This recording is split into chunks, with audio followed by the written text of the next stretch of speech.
IPL 2024లో భాగంగా శుక్రవారం రోజున చెన్నై వేదికగా జరిగిన క్వాలిఫైర్ 2లో రాజస్థాన్పై హైదరాబాద్ జట్టు 36 పరుగుల తేడాతో సూపర్ విక్టరీని అందుకుంది.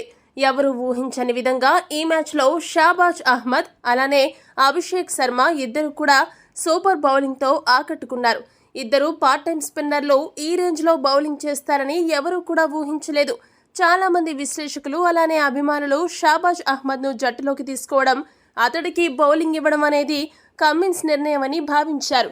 అయితే మ్యాచ్ గెలిచిన అనంతరం కమిన్స్ మాట్లాడుతూ షాబాజ్ అహ్మద్ను తీసుకోవడం అనేది తన నిర్ణయం కాదని కుండబద్దలు కొట్టాడు.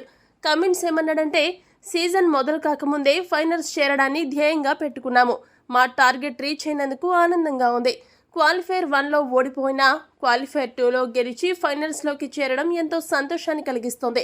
ఐపీఎల్లో కెప్టెన్సీ చేపట్టిన మొదటి సీజన్లోనే ఫైనల్స్కి చేరినందుకు ఎంతో గర్వంగా భావిస్తున్నాను. ఇక క్వాలిఫైర్ 2 మ్యాచ్లో మా పార్ట్ టైం స్పిన్నర్లు రాణించిన తీరు అద్భుతం.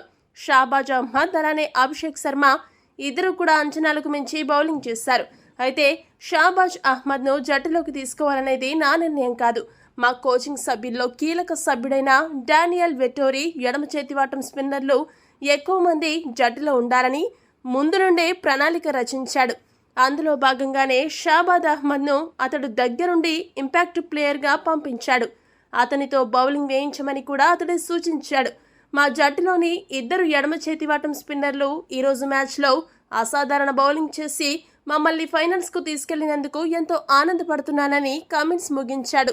మొత్తానికి న్యూజిలాండ్ ఆటగాడు డానియల్ వెటోరీ బ్యాక్గ్రౌండ్లో ఎస్ఆర్హెచ్ కోసం చాలా బాగా ప్రణాళికలు రచిస్తున్నాడని అర్థమవుతుంది.